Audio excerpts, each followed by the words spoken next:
Grease Bay outside Gotham City, where the elite flee the heat. Well, I sure hope Aunt Harriet gets better. I wish she could be here with us for this Gotham City flower show and exhibit. Wow, what's that stench? Is it Pepe Le Pew? Is it a garbage disposal? It smells like lilac. Holy botany exhibit. It's Louie the Lilac and he's back. Oh no, let's call Batman and Robin and Batgirl to stop him and save the day. It's the third season, folks. Just like the old Batman TV series, we could do whatever we want, right? Right?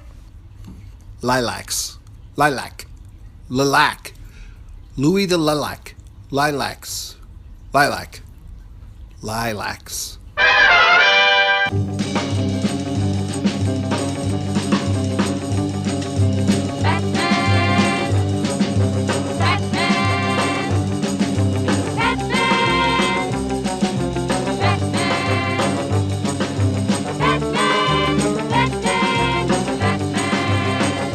Welcome back, citizens, to an all-new episode of the Batcave podcast. It's your old bat chum, John S. Drew here, and we're taking a second look at Milton Berle's portrayal of Louie the Lilac. Now, I'm going to pull back the curtain just a little bit here and reveal some behind-the-scenes type stuff when it comes to producing the podcast. As I'm recording this episode of Louie's Lethal Lilac Time, I haven't as yet recorded the episode for Louie the Lilac. My guest host for that episode, Jay Smith, and I, between the two of us, have had a number of scheduling conflicts, and I really want Jay on this episode. It's kind of like when I was doing the Green Hornet episode and it got delayed because I really wanted my guest on that one. Jay is a huge Milton Berle fan, and so I wanted him to possibly convince me that there is something worthwhile here with Milton Berle, because I've never been a big Berle fan. Now, with all that said, I kind of like this episode. Oh my goodness, I can't believe I'm saying that. So who knows, maybe it'll be like I get to Jay's episode and it's sort of backdated and maybe I won't like that one as much, but this one isn't too bad. I'm going to get into this. Now, I don't have Jay Smith with us here today for the second one, but I do have a new voice to the podcast here. I'd like to welcome Bat fan Mr. Joseph Culp. Hey Joseph, welcome to the podcast. Well, thank you so much, John. It's an honor and a pleasure to be with you on the podcast. So let me ask you, Joseph, you're a fan of Batman. Are you what I consider, myself included, a first-generation syndication baby, or did you watch the show when it originally aired? Well, I remember seeing it on telly back in Scotland when I was growing up. The original ones, I must have been, well, I was born in 1964, so I was just like 2 or 3 years old, but I remember my auntie, she used to watch it with me and stuff, and then she said that was one of my favorite shows. Really? Now, what, in terms of like over time, what is it about the show that appeals to you?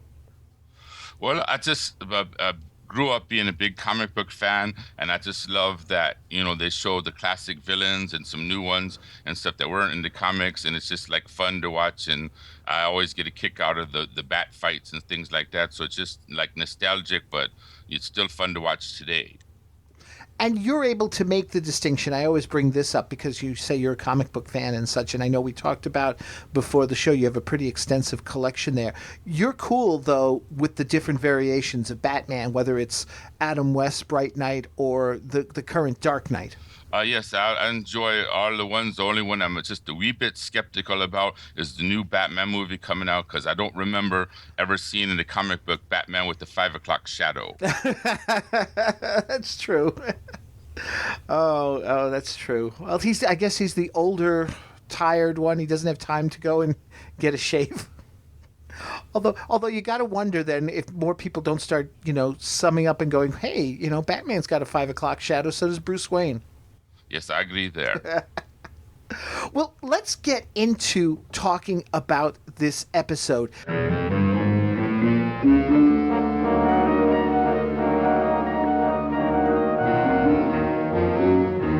Like I said, it's called Louie's Lethal Lilac Time. It aired January 11th, 1968.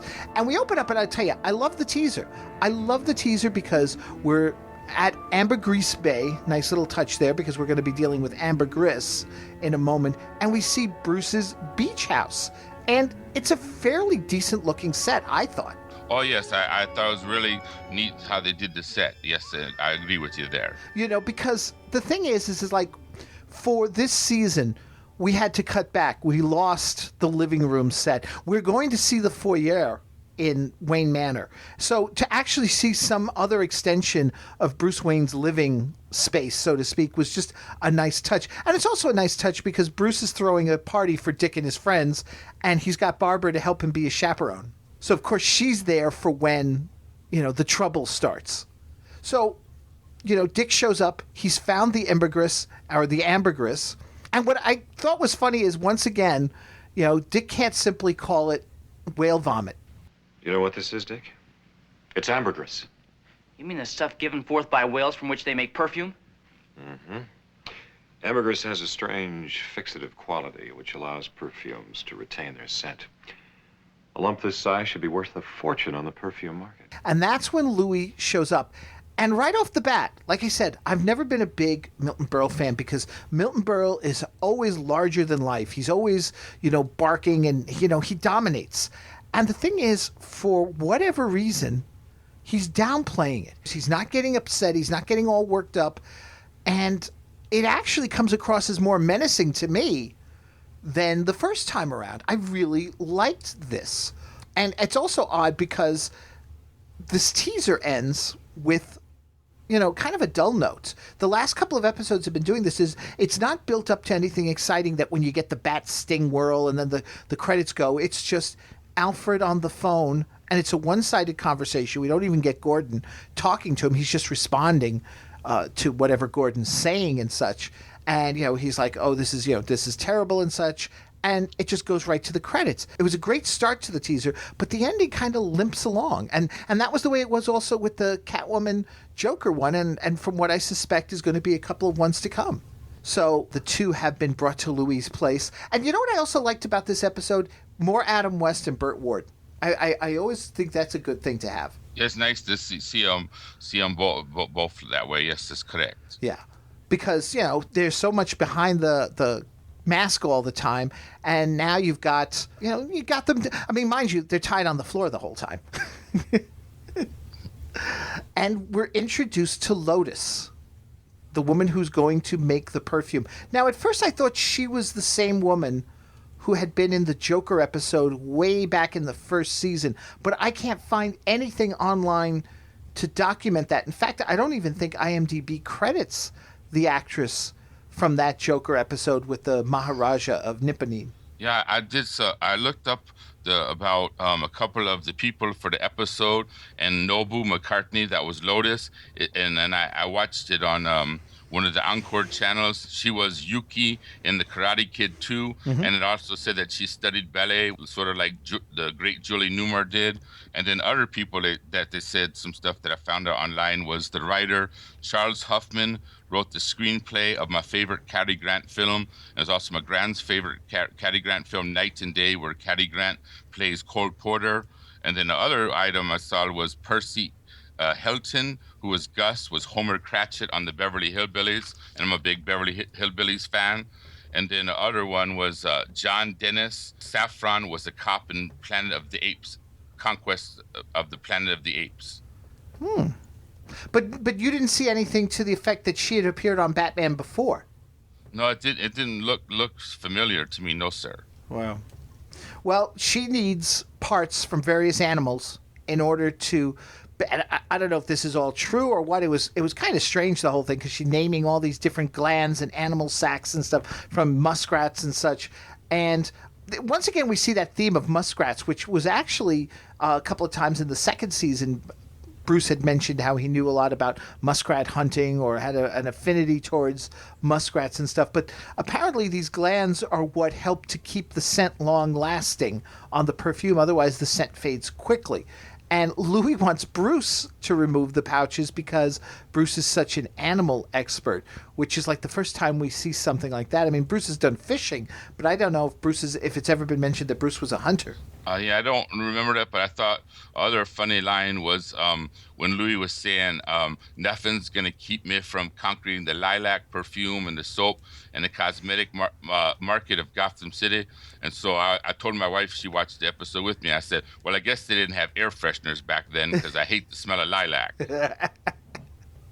You know, it's funny, though, too. It's like, here's another one of these episodes where you've got, all right, Louis's not the Riddler and he's not Penguin. He's not an A-list villain. But you've got a villain who is sort of like going for something low-key.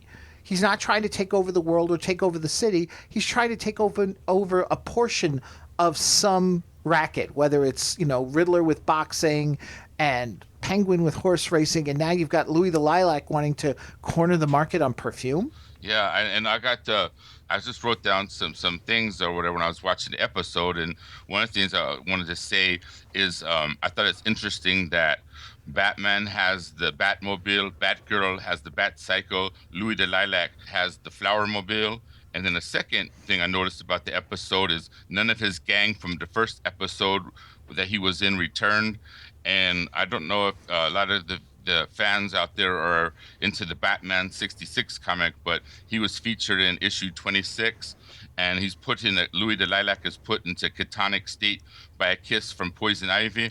And I thought it would have been neat if back then, if they would, in the Batman TV show back in the 60s, if they would have had Poison Ivy on there, it would have been neat for her to be played by Lucille Ball, who is my favorite comedian ever. Now, see, that's interesting you say Lucille Ball, because most fans that I, you know, hear ever talking about Poison Ivy on the show always point to Anne Margaret. Yeah, I think her too, but I just thought, you know, how sometimes they played the parts for comedic flair and stuff. I thought, well, everybody knew who Lucille Ball was back in the 60s, and that would be just a, you know, bizarre but yet funny thing for her to play Poison Ivy. Right, right.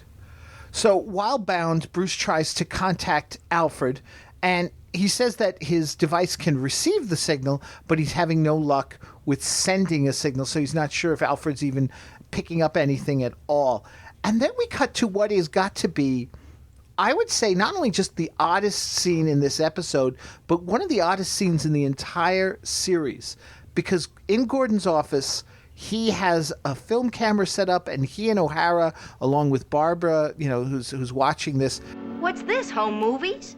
We can get no lead whatsoever on the whereabouts of the Caped Crusaders, but we have been able, with some rapid research, to put together some film coverage of their most outstanding exploits. Maybe we can find out some new crime-fighting techniques from it. Yeah. Okay, Jim. My first question is, why? Why even bother with this? I mean, to me, it just seems like padding. Now, first is where that Western bad man Shame cornered him in a cattle stampede. Yeah, I think it was probably neat, too, for maybe as a good review for previous episodes of people and kids especially, that other, you know, we might not have seen those episodes or don't recall them.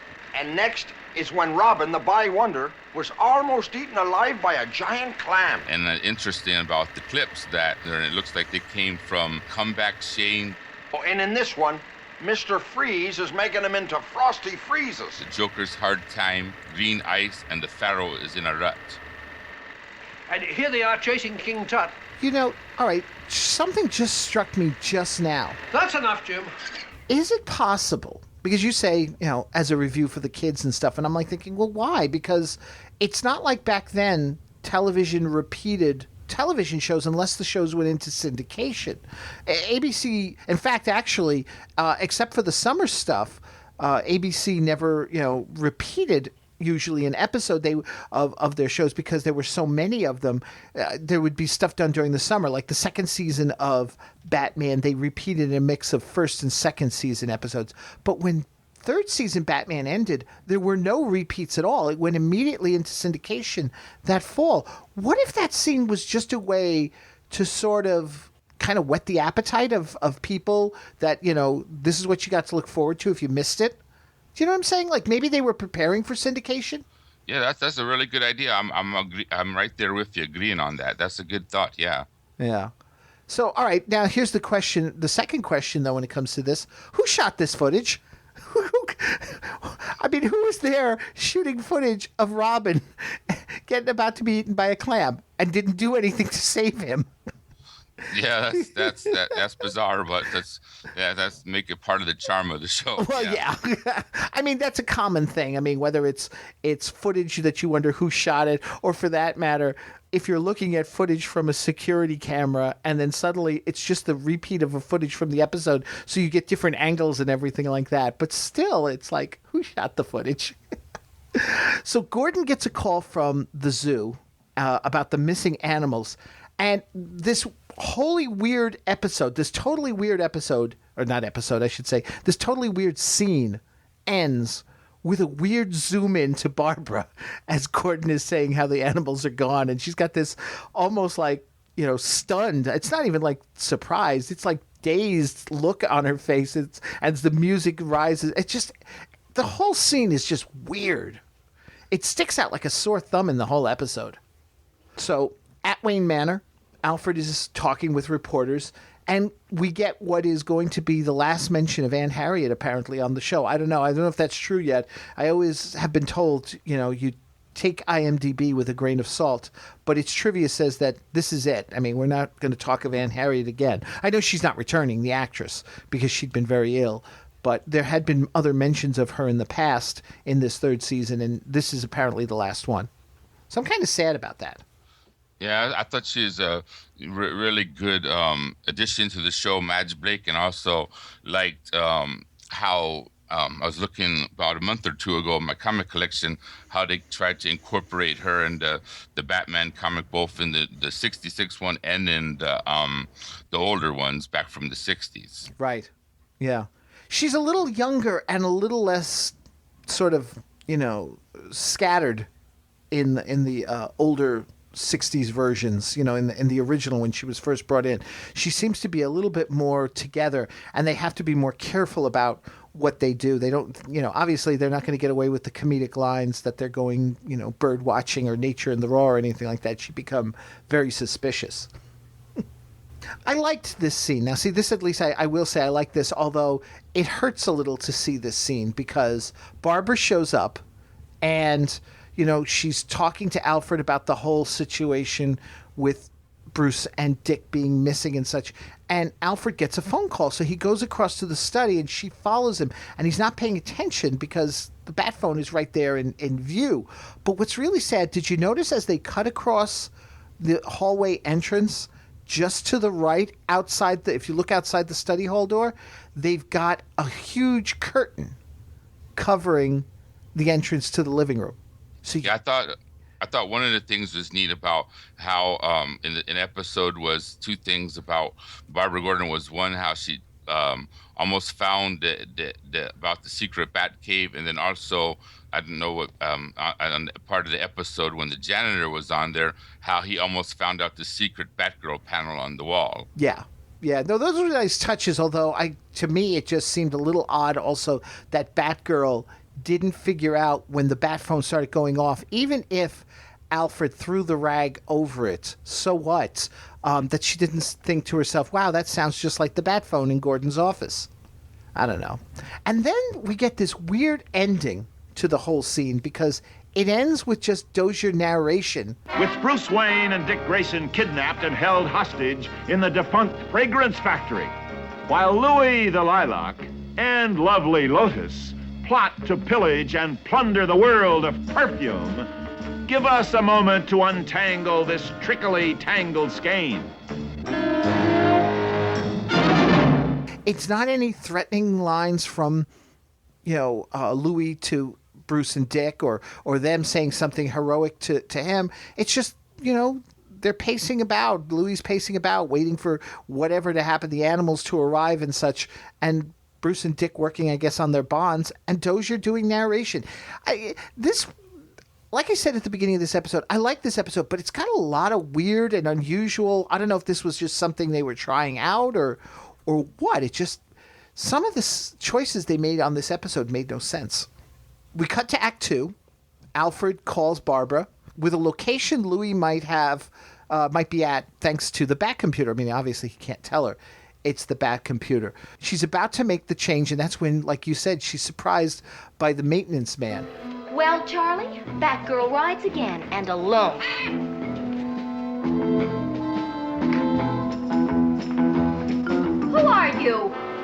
What are you doing here? Oh, I'm sorry, miss. I'm the maintenance man, the new one. I thought you were out, so I took my keys and I came up the back way. The people downstairs were complaining about the grinding noise up here. Did you know that this wall revolves? I know the wall revolves. Apparently it was built to do just that for a previous tenant. But, sir, you don't have to pry it open. I usually use this door. Where does it go? To a secret closet behind the wall. I use it for extra storage space. Would you like to see it? Oh, sure. Sure. I'm a sucker for secret closets. Now, I thought one thing that was really interesting about the whole thing was that we find out Barbara owns several guns. I think the NRA would be too happy back then. No, right? Yeah. And, I mean, it's jokingly, but she makes the threat that a maintenance man would make a good target. Not much, is it? Nothing for the neighbors to complain about. I don't know what they're talking about. Neither do I. And as you say, you never use the revolving door anyway. No, of course not. Well, I'm very sorry. I surprised you, lady. I really am, and I'll never do it again. Yes, well, it's not very wise of you. I keep several guns here, and an innocent maintenance man makes a pretty good target sometimes. Oh, don't you worry, lady. I'll never use my pass key to come in the back way again. Never. Oh, and you can make book on that. Bye now. Bye. That was a close call, Charlie.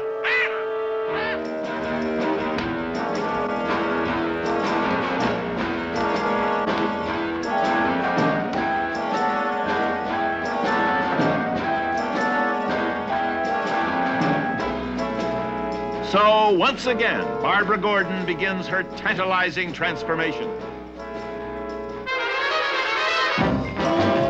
And shortly emerges from her secret exit as Batgirl, even as the Batmobile arrives in Gotham City during a passing shower, without a driver, which Alfred is explaining to his abducted employer. Now, this is one of the things I do like about this episode. Alfred has sent the Batmobile out to Bruce's location in case he needs it for whatever reason. I guess he's figuring that at some point Bruce will make, his move as Batman and such, so the Batmobile should stand by. The footage we see, though, of the Batmobile going through the streets is from the Penguin Marcia three-parter, because even Dozier comments, it's raining. Well, yeah, it was raining when you shot that footage a year ago. Now, this is the one thing I don't get. Would all those animals gathered in one place create such a smell immediately? That's quite an interesting fact. Yes, I agree with you there. Yeah, I mean, it just, I don't know. I'm like, he comes in and he says the place stinks and stuff like that. I guess maybe. I mean, I thought maybe it wouldn't be so immediate, but whatever, So he wants Bruce to remove the glands, and Bruce says no, it's an illegal thing, and he calls it criminal mutilation. Now, I gotta wonder, what is there such a thing as honest mutilation or legal mutilation? I don't know. Criminal mutilation seemed a little bit redundant. Did you also notice this whole episode, and this was something I just want to pick up on, that Adam West doesn't seem as enthusiastic in this episode? I would have thought he would have been happy to be out of the costume and play Bruce for a while. I mean, yeah, granted, he's tied up, but at least he's getting to act without the mask on. And I thought he would be happy about that. But it looks to me almost like he's phoning in this performance. I mentioned it in the last podcast with Catwoman and Joker, that he phones it in a lot. I mean, did you get that feeling? Yeah, I wonder. I don't know too much about behind the scenes or whatever, but maybe I wonder at this point, maybe they knew that the show was canceled or whatever, so they were just like, okay, I'm just going to, finish up my last couple of scripts or whatever and, not really put an effort into it. It's a shame if that were the case, because as much as I didn't think that the last two episodes with Catwoman and Joker were very good, I kind of like this one, and we've got a couple coming up. There's the King Tut episode. As goofy as it is, there's Joker's Flying Saucer, and I'm hoping that I'm going to enjoy Shame as much as I did the second season one. That if he's not putting any effort into it, that's going to bring those down a little, in my opinion. I hope that's not the case, but we'll see. Meanwhile, we see the Batmobile, Batgirl, the police all converge on Louie's hideout. Gordon gets to call them out using his bullhorn, and Louie responds with his, I guess it's just convenient. This is moving the plot along in the economy of writing. He's got a bullhorn built into his boutonniere. Commissioner Gordon, it's lilac time for you, Commissioner. Do you hear me? Lilac time. So vacate this area along with your men at once. One move to interrupt what I have planned will result in the immediate demise of millionaire Bruce Wayne and his youthful ward, Dick Grayson. Batgirl sneaks inside, but she's quickly caught by Louie. I don't know. That's a shame. I would have liked to have actually seen her do a little more before maybe being caught. But again, I guess it's, you got to move the story along and get her in some sort of peril so that Bruce can get moved away. I don't know. I know some people say I read too much into this stuff too sometimes. Yeah, one thing I thought was interesting with the character Lotus or whatever. I was talking to older Jen at work or whatever, who's like, he's once this working part-time, he's in his 70s, and he remembered talking about Batman, the series in the 60s, and he was saying, I was telling him about the characters, and he goes, oh yeah, well, I wondered one thing would have happened, because I guess he was a big Bruce Lee fan, and he was saying, well, how come they never had a fight scene, like, since Batgirl knew all type of fight moves, why she didn't fight with Lotus, like maybe a little kung fu fight or something like that. That would have been interesting. I mentioned in the last episode, too, how Batgirl and Catwoman seem to get into it for a moment. When the big courtroom scene happens, they get into, Batman and Robin start fighting off Joker and his goons and stuff, and Batgirl goes at Catwoman, and they're holding, they're sort of locked hand in hand, sort of pushing against each other, trying to one-up each other. Then O'Hara just grabs Catwoman and drags her away, so fight over. Yeah, it would have been interesting if Batgirl had taken on Lotus. And also, from my recollections, and I'm sure this is the case, the next episode with Nora Clavicle, you've got a woman there. She's got two women moles as her sidekicks, her partners, and what have you. And Batgirl never tussles with any of them. So, I know they the whole thing about Batgirl not punching and stuff, so, but still, they could have done something with Batgirl where she was taking on some of the women that she meets in these episodes. I think that one of the best one would have been, like, since you mentioned about Catwoman, or I think it really would have been like a really fun and a lot of action-packed thing. I would have, loved to have seen her fight the Eartha Kitt Catwoman. Yeah, it was so brief in the last episode, it was a shame. But Batgirl is placed in a macerating, I don't know what the word, I didn't even get a chance to look it up, macerating, but there you go, that's my new SAT word for the day. A macerating vat where oil will be poured on top of her. So Bruce agrees to remove the glands if Batgirl is spared. All he needs, he says, though, are 2 glasses of warm water. Louie plans on killing her anyway, but the oil needs to be boiling hot first, so they have to wait on that. Bruce is then placed inside the room with all the animals along with Dick. And again, this is now, okay, you know what? It's Batman, so we'll accept it. He's got these 2 tablets that have, shrunken costumes complete with utility belts in them. I wonder if they've got the Bat Shield. Yeah, I agree with you there. That's interesting. Yeah, I wonder if they've got the Bat Shield. So, they drop the pellets into the water, they get the costumes, they change, they escape. And what's interesting is they, because they want to keep their identity, they don't come bursting out the door and attack. They instead actually leave the building and join Gordon outside. What in the world could be happening in there? Maybe he's killed them all, including Batman and Robin. He didn't kill Batman and Robin. We're trying to break in a rear entrance with no luck. But we saw enough to believe Batgirl's in great danger. Now, if you can loan us some of your strong shoulders, we'll break in the front way. Yes, certainly. All right, boys, give him a hand, or Chief, take over. All right, come on, boys, follow me. But what's interesting is when they storm the place and the bat fight breaks out, the cops never come into the room. It's just Batman and Robin fighting, and then shortly after that, Batgirl, who's now revived, joining them. And then why didn't the police come in? They probably were on a donut break. Yeah. Oh, the bat fight isn't very, spectacular in any sort of way. It's all right. It's using the full Batgirl theme music for the fight itself. When all is said and done, that Batgirl actually stays around for the very end because they got to disappear and get back into their regular clothes as Bruce and Dick. Yeah, I love the line. I don't know if you caught it, but I love the line where it says about Bruce and Dick being two average people. Yes. I'm like, yeah, they're about as average as a $3 bill. Yeah. I just wanted to kind of piggyback on the comment you made about Milton Berle, because I wanted to tell you he was never one of my favorite actors. And an interesting tidbit was that when my grandfather had one of his telly appearances, or television, as you say here in the States, on, my gran would turn the channel and she said, "Turn that rubbish off."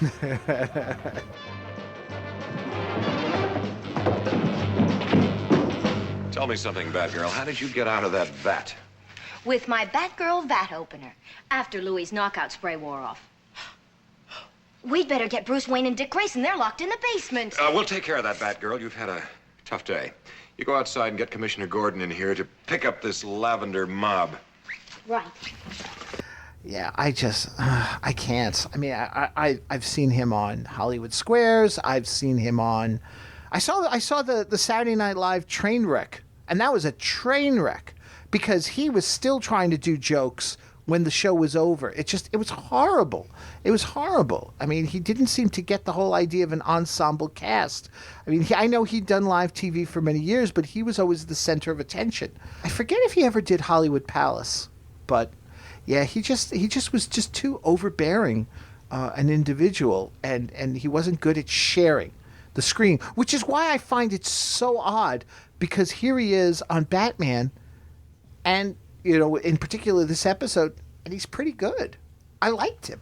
You know, I wouldn't call him one of my favorite villains, but I actually like him. I mean, what did you think of him here? I thought, yeah, it was good. The first episode that you mentioned he was in it, and also this one or whatever, but I think I enjoyed him more on his appearance on the Batman show than anything else. Yeah. Let me ask you this, from Joel Eisner's official Batman Bat book. I know you probably got the answer to this because I know you told me you had the book there.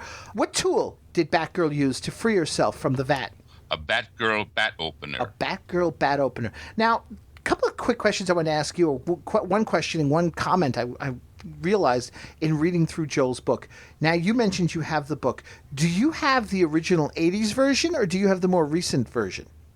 I have the original 80s version, and one interesting thing is about the book is it's autographed by Adam West and Burt Ward, and my wife got it at a comic book shop, and they put $10, and she said, with those autographs and how much they charge at conventions, I think it should have been $100. Yeah. They were only charging $10 for the book?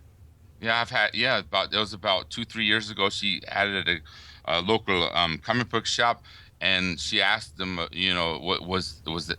Are you sure that's the price? And they didn't say anything, but like, yeah, that's $10. So I think maybe they didn't realize it was their Adam West and Burt Ward's autograph in the inside panel. Oh my God! But that's the thing. The book itself is worth $20. If you try and get it on Amazon. I mean, forget about and she picked it up a few years ago. This was the 80s version? Yeah, it was about 2-3 years ago, since we're living here in Ohio, that she got it at a comic book store here locally. Your wife did excellent. I mean, that was just a great find, because the 80s version is hard to get as it is. I would say they probably, even just the book itself, if some people wanted to try and find it on eBay, probably run them $100. Then add the fact that their autographs are in there, $10. You are very lucky, my friend.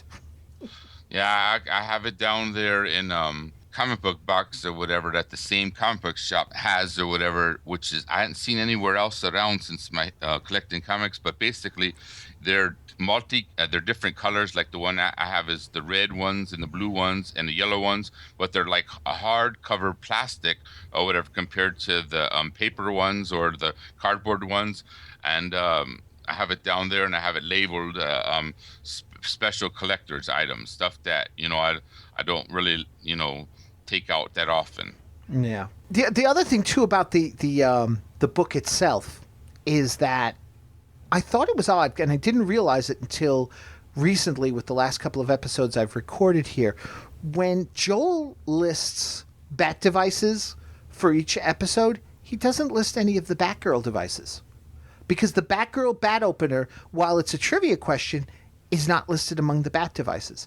And for that matter, in the previous episode, Batgirl uses her Batgirl universal antidote pills, which I still find it funny that Batgirl actually has that kind of chemistry knowledge that she can come up with the universal antidote. But still, he doesn't list it among the Bat items, which I thought was interesting. But, yeah, I caught that too. That's really interesting about that. Yeah. Okay. So, I mean, we didn't have a lot here. Did you have a favorite Bat device? Yeah, I believe mine was the instant unfolding Bat costumes with utility belts. Yeah.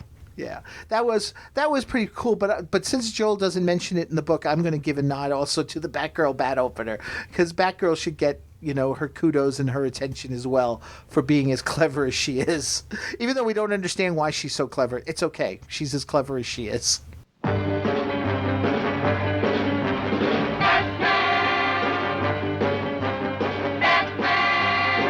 You are Robin the Boy Wonder. You've watched this episode with Batman down in the Batcave. You turn to him, and how do you sum up this episode in a holy exclamation? Holy botany class that Aunt Harriet missed due to having a lie down in her room due to shock. Oh God, yeah. Did you like it? Yeah, I thought it was good. I mean, it's a lot better watching it the second time than when I recall growing up and seeing it. Yeah. As a kid growing up, I never liked either episode, and it was even just more so to do with I just didn't take the guy in the purple suit very seriously. It wasn't even anything to know about Milton Berle at the time. I just didn't take him seriously. But watching this time around, I kind of like it. Yes, it's got a lot of flaws. It's got, the whole dopey scene with the review of episodes and things like that.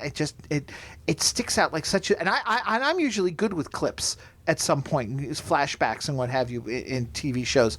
But this one just didn't work for me. But what did work was the fact that Berle was actually subdued and, somewhat sinister. He was a little creepy in many respects.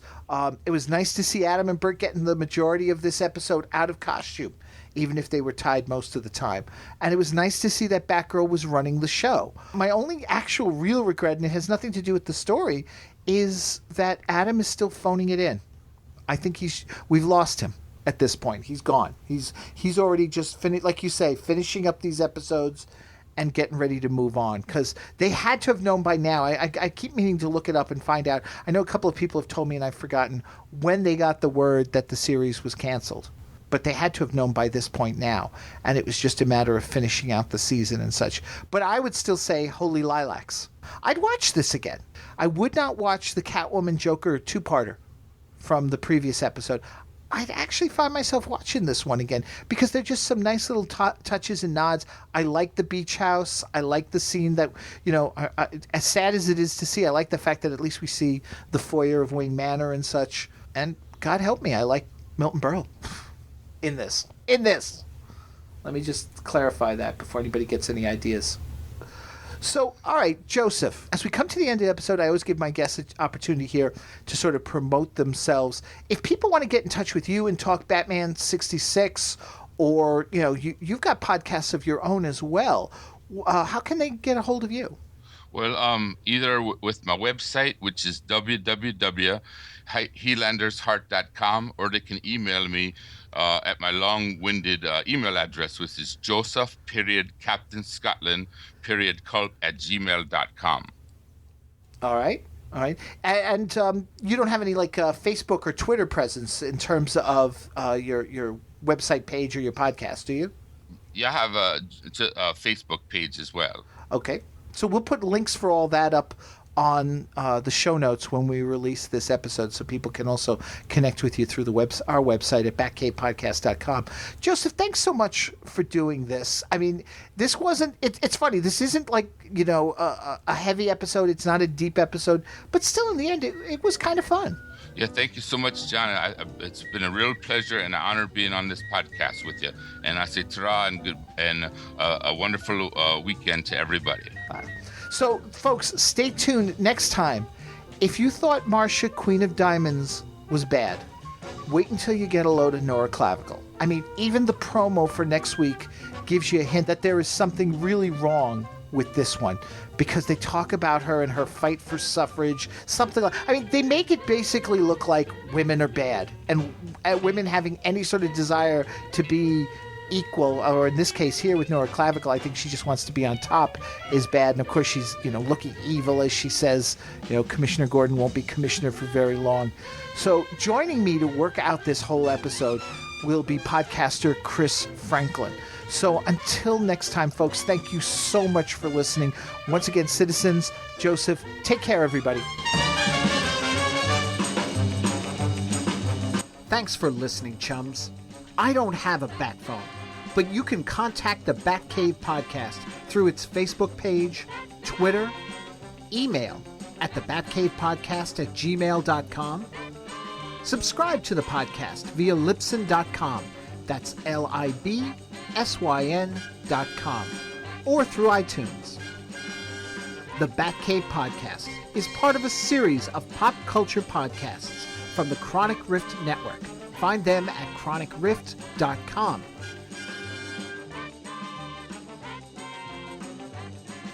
So until next time, citizens, same bat time, same Batcave Podcast.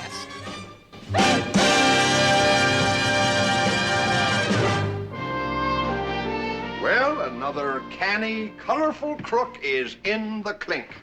And that tuckered-out police commissioner is going to breathe much easier on his West Cape cruise. West Cape cruise. I think I've earned myself a little vacation, Bruce. And the department's in good hands with Chief O'Hara at the helm. When do you leave, Commissioner? The end of the week. Why? It's just that... Well, you two look as though I were committing some sort of criminal act by taking a vacation.